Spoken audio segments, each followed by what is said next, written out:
You need to understand that paranoia is reality. I mean, they really are coming to steal our water. The Delta Stewardship Council has circulated 6 drafts of the Delta Plan, some 10,000 comments, 250 organizations. The draft environmental impact report will be recirculated in the next month or so. We expect the council to adopt the Delta Plan and EIR late this year or early next year. We believe both documents, both the plan and the environmental documents, are legally deficient, fail to comply with numerous requirements, including the Delta Reform Act itself. Essentially, the council remains in denial and can't admit that California's water crisis exists because the state has overpromised, overallocated, wasted, and inequitably distributed and uneconomically distributed scarce water resources. And the Delta is in decline because the estuaries have been deprived of 60% of its historical flows, its hydrographs have been turned on its head, and its waterways used as sewers. The Delta, throughout the process of developing the Delta Plan, the Stewardship Council refused to conduct a water supply availability analysis to bring water rights in balance with available supplies and in accordance with legal rights to water.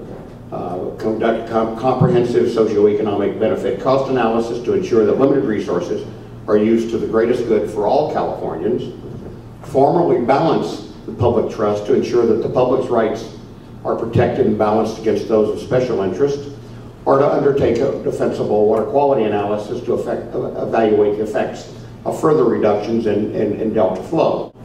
BDCP, or the Bay Delta Conservation Plan, is simply a scheme contrived by state and federal contractors to construct peripheral conveyance, increase exports, and escape Endangered Species Act requirements.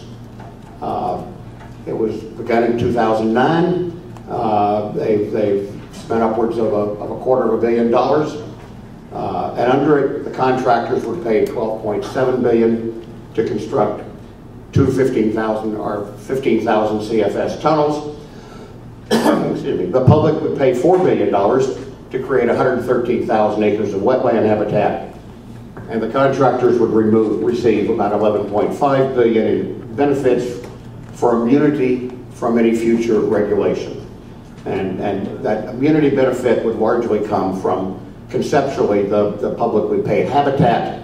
Without immunity, the cost of the project outweighed benefits 2.5 times. However, comments on the BDCP effect analysis by environmental groups, the National Research Council, the Independent Science Board, the red flag responses by all of the agencies pointed out the project was fundamentally flawed, not based on best available science, would not restore the estuary, but would hasten species extinction.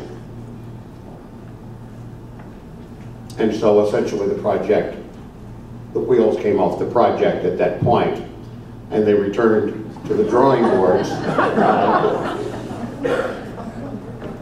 Oops, what did I just do there? Since science shows BDCP is indefensible, they'll proceed with the project and develop the new science and the assurances on how to operate it during construction. And they say, trust us. The Governor, Interior Secretary Salazar, will announce this project on the 25th of July.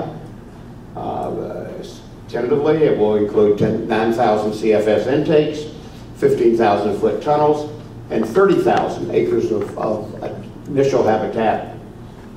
Information has been on the project description, the export levels, the decision tree that will govern operation and assure protection of the Delta is sketchy, it's confusing, it's contradictory. They're telling the environmental community one thing, they're telling the water contract community something very different. And I don't see how it's going to comply with legal requirements. Certainly, you're not going to be able to get a 50-year no surprises under the NCCP or an HCP. And then we come to the State Board's Bay Delta Plan. You know, this is technically required by the Clean Water Act. It's a water quality control plan. It's required to be updated every 3 years. The water board's updated it twice in the last 34 years. The notice of preparation came out in 09. There's 4 phases. The San Joaquin River flow and South Delta salinity objectives, the review and update of the Delta inflow, outflow, and operational requirements, the implementation of the first 2 phases, which are not self-implementing, and then in-stream flow requirements for certain priority tributaries. Certainly begin in earnest in about April of last year. The technical report, all of the technical appendices have been released. We had a workshop this past March. The draft environmental documents will be circulated in the next month or so. Workshops will be held, and an adoption hearing will likely occur early next year. I mean, originally we were going to try to get it out this year, but it looks like it's going to be pushed into March of next year. It's going to be a huge battle. We're working very closely with South and Central Delta water agencies. I'm speaking as California Sport Fishing Protection Alliance, and you know, it's going to be a huge battle. Currently, the river flows about 33% of its unimpaired runoff. The State Board Flow Report that was done in 2010 recommended 60%. We're hearing the board staff will likely recommend 35%.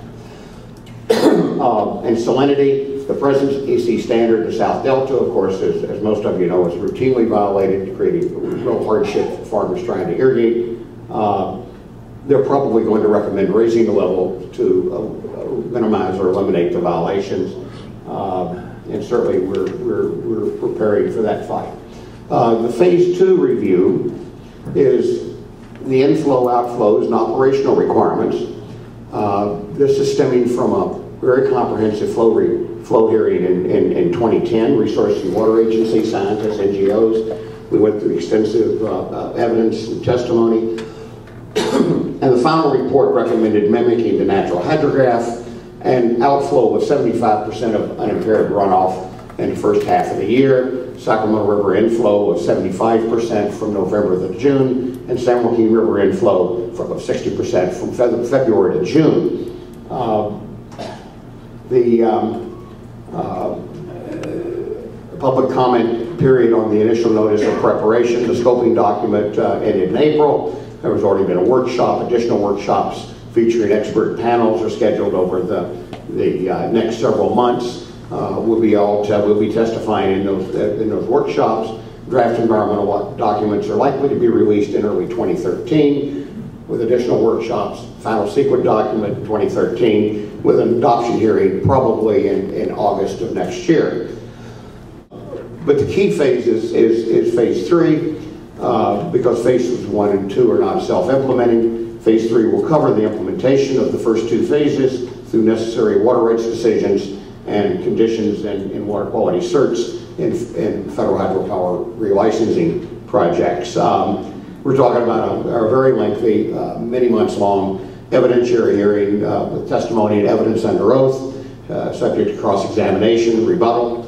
The final order scheduled to be adopted in 2014. It's almost surely to be delayed. But this will represent the allocation of water and the balancing of the public trust. Frankly, it will write the path to restoration or the estuary's obituary. And I don't think it's any secret to suggest that it's certainly to be litigated. It's going to be fought in the halls of public opinion. It's going to be fought in the courtroom. It's going to be a long process. And I guess I'll paraphrase some comments that Winston Churchill made a few decades ago. He said, "Through our Delta be grievously injured, we shall never give up. We shall fight for our fisheries and farms and defend our homes at whatever the cost. We shall fight on the channels and sloughs and on the levees and through the fields and in the courts. We shall never surrender. We can never give in, for should the peripheral tunnels be built, our Delta and collective future will sink into an abysmal dark age. We shall prevail, and future generations will look back and call this fight to save the Delta our finest hour."